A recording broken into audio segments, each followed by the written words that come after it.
아래서 할게요. 그리고 계시록이 조금 어려워요. 어렵고 여러분만 있을 줄 알았으면 제가 조금 더 쉽게 준비했을 텐데 즉석에서 쉽게 해보도록 할게요. 여러분의 구원을 확신하십니까? 뭘 믿고 확신해요, 구원을? 보는이가 왜 저렇게 얘기할 수 있는지 알아요? 보는이가 저렇게 얘기할 수 있는 이유? 왜냐면 보는이가 저랑 매주 이제 월요일 날 만나가지고 저한테 거꾸로 이 순모임을 해주고 있어요. 그러니까 1대1 제자 훈련을 저한테 거꾸로 해주고 있어요. 왜냐하면 이제 보는이가 나중에 민준이를 가르칠 거기 때문에 그렇게 저에게 먼저 점검을 하기 위해서 하고 있거든요. 근데 보통 제자 훈련 하면은 제일 처음 나오는 게 뭔지 알아요? 구원의 확신이에요. 구원의 확신. 항상 거의 웬만한 제자 훈련의 시작은 구원의 확신에 대해서 다루는데 그거에 대해서 이야기했기 때문에 보는이가 지금 딱 말씀으로 확신한다. 누가 가르쳤는지 잘 가르친 것 같아요. 맞아요, 여러분. 우리의 구원은 하나님이 주신 말씀으로 확신할 수 있어요. 그렇죠? 어떻게 말씀으로 확신해요, 재윤아?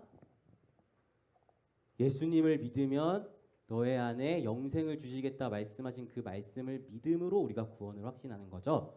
그렇게 우리가 확신을 하는 거예요. 막 감정에 의존해서 확신하는 게 아니고 말씀에 의해서 확신하는 거예요. 그런데 때로는 제가 이렇게 사역을 하다 보니까 또 대학생들을 만나고 이야기를 하다 보니까 어떨 때는 교회도 잘 안 나오고 또 뭐 CEC도 잘 안 나오고 말씀도 안 읽고 그냥 신앙생활이 되게 개판인 애들이 있거든요.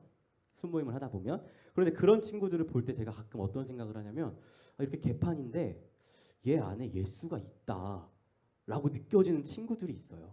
막 인스타 보면 맨날 술 먹는 거 나오고 야발저발하면서 막 욕하고 이런 애들인데도 얘 안에는 뭔가 예수가 있는 것 같다라고 느껴지는 친구들이 있거든요. 왜냐하면 그 친구들이 저한테 이 순모임 때 뭐라고 이야기하냐면 간사님 이렇게 살면 안 되는데 하나님께 돌아가야 하는 걸 알겠는데 제가 너무 연약해서 이게 쉽지가 않네요라는 이런 고백을 들을 때 하나님께 돌아가고 싶다는 그 마음 자체가 예수님을 믿지 않으면 가질 수 있는 마음인가? 라는 이런 생각이 들면서 이런 친구들을 볼 때 비록 지금은 신앙생활이 좀 개판이어도 이 친구 안에 예수가 있구나라는 걸 느껴지는 친구들이 있어요. 그리고 실제로 한 5년, 6년 이렇게 지나 보면은 진짜 그 친구들이 변화되어서 예수님의 신실한 제자로 살아가는 모습들을 심심치 않게 바라보게 됩니다. 그래서 우리가 말씀으로 구원을 확신하지만 때로는 우리 삶 가운데 나타나는 그런 모습들 있잖아요. 성도로서의 모습들, 하나님께 돌아가고 싶다는 마음이라던가 기도할 때 차오르는 어떤 하나님에 대한 감사의 고백이라던가 하나님을 향해 아버지라 부른다던가 이런 모습들을 통해서 우리 안에 예수님이 계시구나라는 것을 확신할 수 있을 때가 보게 되는 것 같아요. 그렇다고 제가 막 이 사람은 구원받았고 얘는 구원 못 받았어 이렇게 판별한다는 게 아니고 그냥 얄팍한 저희 느낌에 그렇게 느껴진다라는 것을 보게 되는데요. 사실 오늘 우리가 함께 좀 어렵지만 살펴볼 이 계시록의 말씀 역시도 하나님을 믿는 사람, 예수님을 믿는 사람과 예수님을 믿지 않는 사람의 삶에서의 모습이 다르다는 것을 보게 돼요. 이 삶에 나타나는 고백들이 다르다는 것을 보게 되는데요. 우리가 오늘 말씀을 통해서 그걸 살펴볼 수 있었으면 좋겠습니다. 우리가 지난달까지 네 번째 나팔 심판을 보았어요. 기억하는 사람 아무도 없겠죠? 네 번째 나팔 어려우니까 쉽게 이야기하면 이 나팔 심판이라는 거는요, 여러분 하나님께서 이 예수님이 이 땅에 오시고 다시 오실 거잖아요. 이 사이 가운데에서 악인들을 향해 어떻게 심판하실 것인가 그거를 이야기하고 있다 생각하면 돼요. 그래서 네 번째 나팔 심판까지 뭘 이야기했냐면 악인들, 악한 나라 그리고 그들을 이끄는 사탄 이들을 심판하는 내용을 하나님께서 말씀하셨어요. 요까지 기억하죠? 그리고 이제 네 번째 심판은 종합적으로 이 악인들은 결국 끝끝내 하나님께 돌이키지 않고 하나님을 저주하고 하나님을 멀어지게 할 것이다. 이것이 악인들을 향한 심판이다라는 게 네 번째 나팔까지의 요약이에요. 그럼 다섯 번째 나팔은 뭐냐면 우리가 이제 그것을 살펴볼 텐데 이 특별히 다섯 번째 나팔은요. 출애굽기의 열 재앙 중에 메뚜기 심판을 모티브로 삼고 있어요. 출애굽기 아시죠? 10가지 재앙 아세요? 아는 대로 말해봅시다. 재은아 생일이었으니까 10가지 재앙 중에 뭐가 있었지?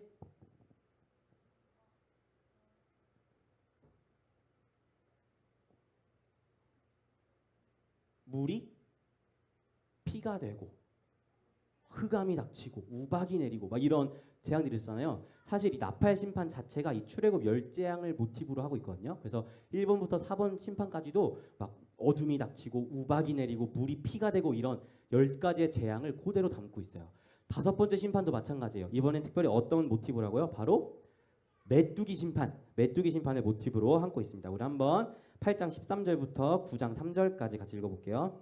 읽을게요. 시작. 내가 또 보고 들으니 공중에 날아가는 독수리가 큰 소리로 이르되 땅에 사는 자들에게 화화화가 있으리니 이 세 천사들이 불어야 할 나팔 소리가 남아있음으로다 하더라. 다섯째 천사가 나팔을 불매 내가 보니 하늘에서 땅에 떨어진 별 하나가 있는데 그가 무저갱의 열쇠를 받았더라. 그가 무저갱을 여니 그 구멍에서 큰 화덕의 연기 같은 연기가 올라오매 해와 공기와 그 구멍의 연기로 말미암아 어두워지며 또 황충이 연기 가운데로 땅 위에 나오매 그들이 땅에 있는 전갈의 권세와 같은 권세를 받았더라. 아멘. 오늘 말씀을 보니까 아직 세 번의 심판이 남았다고 이야기해요. 왜냐하면 심판은 총 7개인데 앞에 4번의 심판을 했죠. 그럼 7 빼기 4 뭐야?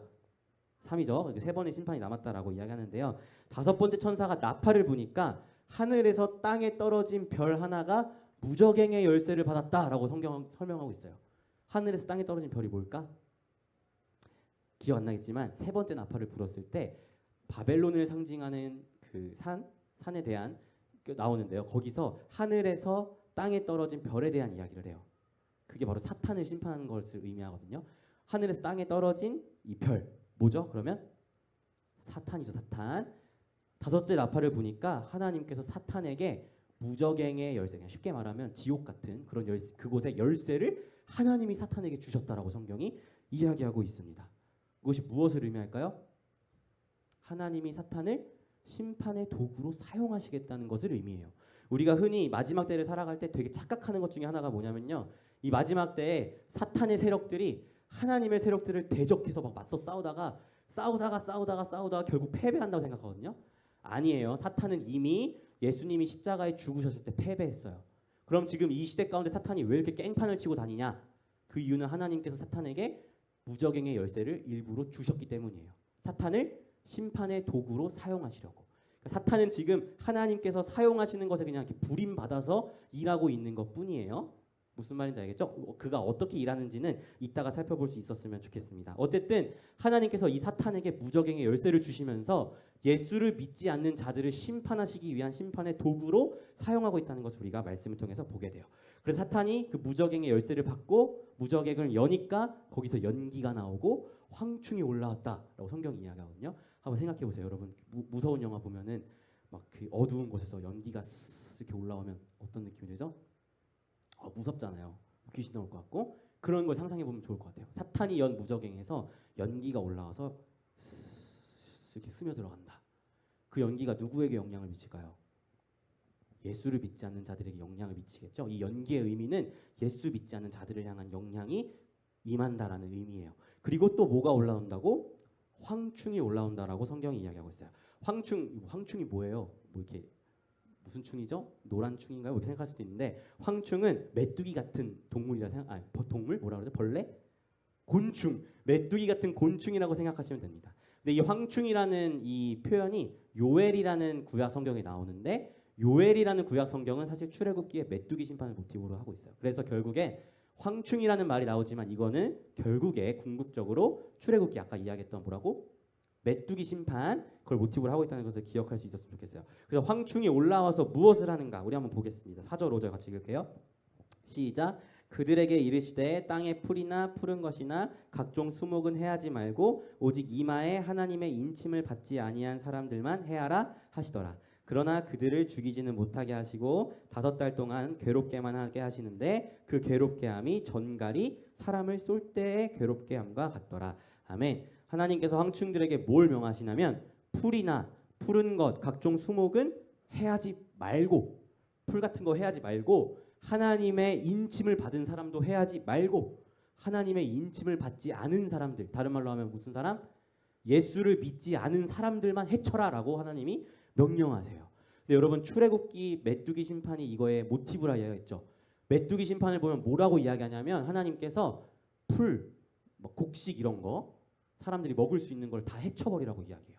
그런데 여기서는 뭐라고? 그것들을 해치지 말라고. 이게 무엇을 의미할까요? 출애굽기에서는 애굽 사람들이 먹을 것, 그러니까 육적인 것을 해치는 심판이었어요. 그런데 요한계시록에서는 똑같은 메뚜기 심판을 펼치는데 육적인 걸 해치지 마 하나님께서 인치지 않은 사람만 해쳐라고 이야기해요. 뭘 의미하냐면 이것은 실제적인 육적인 심판이 아니고 영적인 심판이라는 것을 의미해요. 하나님께서 예수를 믿지 않는 자들의 영혼을 해치겠다라는 말씀이십니다. 이해가 되죠? 출애굽기 애굽 사람들은 먹을 것을 해쳐서 그들이 못 먹게 만들었는데 요한계시록에서는 그 사람들의 영을 해친다고 하나님이 이야기해요. 누굴 통해서? 사탄을 통해서 그들의 영을 해치겠다고 이야기합니다. 그럼 어떻게 하나님께서 이들의 영을 해치는가? 우리가 그걸 볼 수 있었으면 좋겠는데 우리 11절 말씀 같이 읽어볼게요. 11절 시작. 그들에게 왕이 있으니 무저갱의 사자라. 히브리어는 그 이름을 아비돈이요 헬라어로는 그 이름이 아볼루온이라 이더라. 아멘. 예수를 믿지 않는 사람들을 하나님께서 영적으로 해칠 것인데 황충을 통해서, 그러니까 황충은 상징적인 표현이에요. 황충을 통해서 해칠 거예요. 근데 그 황충들에게 왕이 있었어요. 근데 왕의 이름이 뭐라고? 아비돈. 그리고 또 헬라어로는 아볼루온이라고 이야기해요. 이 아비돈과 아볼론은 동일한 뜻인데 무슨 의미냐면 파괴자라는 뜻을 갖고 있습니다. 그리고 이건 누구를 의미할까요? 무저갱의 주인이 누구였어요? 아까 열었던 사람? 사탄이죠. 즉 하나님께서 사탄을 통해서 사람들의 영을 해칠 것인데 어떤 방식으로 해치냐면 그 이름 뜻처럼 파괴하는 방법으로 그들의 영을 해칠 것이라고 하나님이 말씀하십니다. 뭐라고요? 사탄의 방식이 뭐라고? 파괴함. 그럼 뭘 파괴할까? 우리가 오늘 이 말씀을 우리가 살아가고 있는 이 시대에 적용해서 영적인 눈으로 바라봤을 때 사탄이 무엇을 파괴하고 있는지를 우리가 볼 수 있어요. 우리의 시대를 한번 보자고요. 특별히 사탄은요, 여러분 모든 것을 다 파괴하는데 이 시대 속에서는요, 특별히 하나님의 창조 섭리를 파괴하고 있어요. 대표적으로 지금 우리나라의 핵심적인 이슈가 뭐예요? 동성애자들이죠. 동성애자들. 지금 국회에서 포괄적 차별금지법이라는 법을 통과시키려는 움직임이 굉장히 강해요. 꽤 오래전부터 그랬고 이미 유럽은 다 통과시켰어요. 이 법이 어떤 법이냐면 동성애자들을 차별하지 말자라는 법이거든요. 여러분 이 법 어떻게 생각하십니까? 차별은 나쁜 거지 뭐 이렇게 나쁜 거니까 하면 안 되지 이렇게 생각하세요? 근데 여러분 저는 제 전공이 뭔지 아는 사람? 정답. 저는 경찰행정 전공이에요. 그리고 저는 꽤 교수님에게 총애를 받는 학생이었어요. 제가 과의 1, 2, 3 중에 한 명이 저였거든요. 제 자랑이 아니고 내 말의 신빙성을 보증하기 위한 바울 같은 이야기입니다. 저는 꽤 공부를 잘하는 학과에서 그런 학생이었어요. 그래서 저는 법을 공부했어요. 법을 공부한 사람으로서 이 포괄적 차별금지법이 얼마나 말도 안 되는 헛소리인지 저는 사실 그거를 찬성하는 사람들을 볼 때마다 진짜 무식하다라는 생각이 사실은 들어요. 여러분 포괄적 차별금지법은요, 동성애자를 차별하지 말자 하는 그 법은요, 역차별법이에요. 그들을 지켜줌으로써 그들을 반대하는 우리의 자유를 역으로 차별하는 법이 포괄적 차별금지법이에요. 이해가 돼요? 우리가 그들의 동성애자 저는 인정하기 싫은데요라는 말을 할 자유가 있잖아요. 자유민주주의 국가에서 이젠 이 말을 하면 우리가 법으로 처벌을 받는 시대가 온다고요. 거꾸로 우리를 차별하는 역차별법이에요. 그것이 그 차별금지법의 모순인데 이것을 모르고 그냥 사람들이 무분별하게 이것을 찬성한다라는 이야기를 들으면 참 아이러니해요. 그럼 이렇게 이야기하죠. 그러면 그런 얘기 안 하면 되지 않냐? 동성애자 좋다고 하면 되지 않냐? 이런 얘기 할 수 있죠? 저희 여러분에게 물어볼게요. 혹시 이 안에 동성애자들을 옹호하시는 분이 계시다면 제 질문에 한번 대답해 보세요. 여러분 동성애자들을 옹호하십니까? 감사합니다. 혹시 만약에 옹호하시는 분이 계시다면 그러면 소아성애자는 옹호하세요? 14살, 11살 이런 어린아이들을 어른이 성적인 대상으로 여기는 것에 대해서 어떻게 생각하세요? 아직 우리나라가 이것에 대해서 인정할 수 없는 분위기 때문에 모든 사람들이 다 반대할 거라고 이야기합니다. 그런데 여러분, 그들도 성적 소수자예요.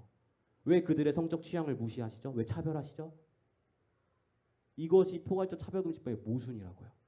동성애를 옹호하는 것은 마치 그럴듯한 이유로 내가 깨어있는 시민인 것처럼 마치 막 앞서 나가는 시민인 것처럼 동성애자들 우리 옹호해줘야지라고 이야기하면서 성적인 소수자 중에 또 하나의 모습인 소아성애자는 안 된다고 이야기하는 그들의 모순을 여러분이 봐야 돼요.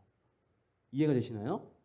여러분 동성애를 인정하면 반드시 그 다음 스텝은 소아성애입니다. 왜냐하면 성적 소수자를 인정해주자고 이야기했고 그 소수자 중에 하나가 동성애를 인정해버렸기 때문에 소아성애자를 인정 안 할 수가 없어요. 그들의 자가당착에 빠져요. 안 그러면. 동성애를 인정하면 모든 창조 섭리가 다 파괴됩니다. 그러다 나중에 동물이랑 성관계하는 거 이미 유럽은 그렇게 가고 있어요. 동물이랑 성관계하는 거 인정해주자 이런 말도 나오고요. 나중에 기계, 자동차랑 성관계하는 거 인정해주자 이런 말까지 나와요. 그게 여러분 얼마나 이 동성애자를 인정하자는 그 말이 이 멀리 보지 못하는 진짜 얄팍한 시선이고 멍청한 소리라는 걸 여러분이 기억하셨으면 좋겠어요. 그런데요, 사탄은요 이런 방법으로 사람들을 혼란시키고 하나님의 창조 섭리를 파괴하고 있다고요. 동성애뿐인가요? 요즘은 트랜스젠더도 많죠. 올림픽에서 한 복싱 선수가 남자였는데 여자로 성전환을 해서 여자 선수로 나와서 다 패버린, 그래서 우승을 한 일이 있었어요. 파리 올림픽에서. 그런 걸 막 인정하자라는 분위기가 막 나와요. 사탄은 이런 식으로 이 모든 하나님의 창조 섭리를 파괴하고 있다고요. 이것뿐인가요? 가정을 파괴하죠. 무분별한 결혼하기 전에 이 젊은 세대의 문화 가운데 결혼하기 전에 성적인 관계를 막 맺도록 이 시대의 분위기를 조장하여서 가정을 파괴합니다. 여러분, 결혼하기 전에 성관계를 무분별하게 맺은 사람이 건강한 가정을 꾸릴 수 있을 것 같아요? 여러분의 남편, 아내가 결혼하기 전에 다른 남자, 다른 여자가 막 잠을 막 가졌어. 결혼하고 여러분 그들 믿을 수 있을 것 같아요? 의심밖에 되지 않죠. 가정을 파괴하는 거예요, 다. 또 어때요? 부모가 자식을 죽이고 자식이 부모를 죽이는 일들이 뉴스에 심심치 않게 일어나죠. 성경이 분명하게 증거해요. 하나님께서 이 마지막 때를 심판하실 때 사탄을 도구로 사용하시고 사탄의 그 심판의 방법은 이 세상의 모든 것들을 파괴하는 것이 사탄의 방법이라고요. 지금 여러분 이 말씀을 가지고 세상을 볼 수 있었으면 좋겠어요. 사탄은 지금 모든 걸 파괴하고 있어요. 하나님의 창조 섭리, 가정, 모든 것들을 하나하나 깨부수고 있다고요. 이것이 지금 요한계시록 8장, 9장에서 5번째 나팔 심판이 이야기하고 있는 바입니다. 여러분 이 사실을 기억하면서 우리가 오늘 이 시대를 말씀의 눈으로 볼 수 있었으면 좋겠습니다. 사랑하는 피플 여러분, 성도 여러분, 그렇기 때문에 우리가 이 시대 가운데 민감히 껴여서 성도로서의 마땅한 반응을 보여야 해요. 아까 말씀드렸죠. 하나님께서 이런 일들을 행하시는 심판의 이유가 뭐라고? 예수를 믿지 않은 사람들의 영을 해치려고 이런 심판들을 일으키신다고요. 사탄의 파괴적인 행동을 통해서 동성애 옹호, 뭐 가정의 파괴, 이런 지금의 사탄의 발걸음들을 통해서 예수 믿지 않는 사람들의 고백을 보세요. 뭐라 이야기해요? 신이 어딨냐, 하나님이 어딨냐 이런 얘기하죠. 그거 다 그들이 잘나서 이야기하는 것 같지만 사실은 하나님께서 그들의 영을 해치고 있는 거예요. 사탄을 통해서. 근데 그 가운데에서 하나님을 향한 신실한 믿음을 고백하는 자들이 있어요. 누구죠? 저와 여러분과 같은 하나님의 성도죠. 왜? 오늘 말씀이 이야기하잖아요. 하나님께 인침받은 자는 해치지 말라고. 하나님께서 우리를 그렇게 하지 못하도록 지키시기 때문에 우리는 이 시대 속에서도 하나님은 살아계시다라고 고백할 수 있는 게 하나님의 은혜라고요. 저는 여러분이 지금 어느 위치에 서 계시는지를 돌아볼 수 있었으면 좋겠습니다. 여러분이 혹시 이 시대 속에서 사탄이 파괴하고 있는 이 행위들을 통해 하나님을 의심하고 하나님을 멀리하고 하나님을 떠나는 행위들을 보이고 있다면 철저하게 돌이켜 예수님께 돌아오십시오. 그것은 예수를 믿지 않는 자들의 반응이고 하나님이 인치지 않은 사람들의 특징입니다. 하나님이 인친 사람들은요, 이 하나님의 심판 속에서 어떤 반응을 보이냐면 여호와께 돌아옵니다. 제가 이 나팔 심판, 이 뭐를 모티브로 하고 있다고? 출애굽기 10장 모티브로 하고 있다고 그랬죠. 여러분 10장을 보면 되게 흥미로운 게 뭔지 알아요? 하나님이 애굽을 계속 심판해요. 근데 그 심판의 끝에 뭐라고 이야기하는 줄 알아요? 계속해서 말씀이 그러나 여호와께서 바로의 마음을 완악하게 하셨다라고 이야기합니다. 이것이 요한계시록에 그대로 들어있는 거예요. 왜 출애굽 10재앙을 가지고 나왔겠어요? 계시록이. 이 심판들의 이유 끝은 하나님께서 예수 믿지 않는 사람들의 마음을 더 완악하게 해서 더 하나님과 멀어지게 하기 위한 그런 심판이라는 것을 여러분이 기억해야 합니다. 하지만 하나님이 인친 사람들, 하나님의 자녀들은 어떤 반응을 보여요? 완악해지지 않고 그 가운데 하나님께 돌아가는 반응을 보이잖아요. 저는 이 약한 시대를 여러분이 말씀의 눈으로 바라볼 수 있었으면 좋겠어요. 그리고 그 말씀의 눈으로 바라보면서 완악해지지 마시고 하나님께 돌이키는 여러분들이 되셨으면 좋겠습니다. 저는 우리 사랑하는 피플스 교회가 이 시대를 말씀으로 분별하고 하나님께 돌이켜서 하나님을 향한 신실함을 지키는 교회가 될 수 있었으면 좋겠습니다. 여러분 하나님께 돌이키는 그것은 하나님의 자녀만이 할 수 있는 일이에요. 아담과 하와가 선악과를 따먹었을 때 어떤 일을 하는 줄 알아요? 선악과를 따먹었어요. 죄가 들어왔잖아요. 그때 하나님이 동산을 거니니까 그 소리를 듣고 숨어요. 죄인은 하나님을 더 멀리합니다. 하나님의 자녀는 하나님께 나아갑니다. 알아요. 저도 때로 죄 고백할 때 하나님 똑같은 고백 또 하는 거 죄송해요. 염치 없는 거 알아요. 내가 너무 죄송해서 하나님께 또 나아가는 게 이럴 거면 그냥 안 하는 게 낫지 않나? 라는 생각이 들 때도 있는 게 사실이에요. 하지만 그럼에도 불구하고 하나님은 여러분을 은혜로 품으시니까 그 은혜를 힘입어서 계속해서 하나님께 돌이키십시오. 그것은 오직 하나님의 자녀만이 할 수 있는 특권입니다. 사랑하는 피플 여러분, 성도 여러분, 우리 여호와께 돌아갑시다. 여러분이 이 삶을 살아가면서 이 악한 시대의 풍조를 따라 사탄이 파괴하고 있는 그 풍조를 따라 나아갔다면 하나님께 돌이키십시오. 여러분, 사탄이 파괴하는 그 모든 것들도 결국 누가 하는 거라고? 하나님께서 그를 그냥 사용하고 있는 것뿐이에요. 하나님은 이미 승리하셨습니다. 이 사실을 기억하면서 우리 여호와께 돌아가는 하나님의 자녀로서의 합당한 반응을 보이며 나아가는 우리 피플이가 되었으면 좋겠습니다. 또 우리 피플스 교회가 되었으면 좋겠습니다. 이런 은혜가 우리 교회 가운데 넘쳐나기를 예수님의 이름으로 소망합니다. 아멘. 제가 기도하고 우리 기도할 수 있었으면 좋겠습니다. 하나님 아버지, 그렇습니다. 하나님께서는 예수 그리스도를 통하여 이미 승리하셨고 사탄을 심판의 도구로 활용하사 이 시대 가운데 하나님의 창조 섭리와 그 모든 것들을 파괴하고 있음을 보게 됩니다. 이 파괴는 하나님께서 예수를 믿지 않는 자들의 영을 해치기 위한 영적인 파괴입니다. 하나님, 우리는 그 가운데 하나님이 지키시는 하나님의 자녀들이기에 우리가 이 시대 속에서 그것에 영향을 받지 아니하고 철저하게 여호와께 돌이키는 우리가 되었으면 좋겠습니다. 이 악한 시대를 말씀으로 분별할 수 있도록 인도하여 주시고 말씀 가운데 서서 여호와께 돌이켜 하나님을 향한 신실함을 지키며 나아갈 수 있는 우리 피플스 교회가 될 수 있도록 피플이가 될 수 있도록 주님 우리를 인도하여 주시옵소서. 감사드리며 예수님의 이름으로 기도합니다. 아멘.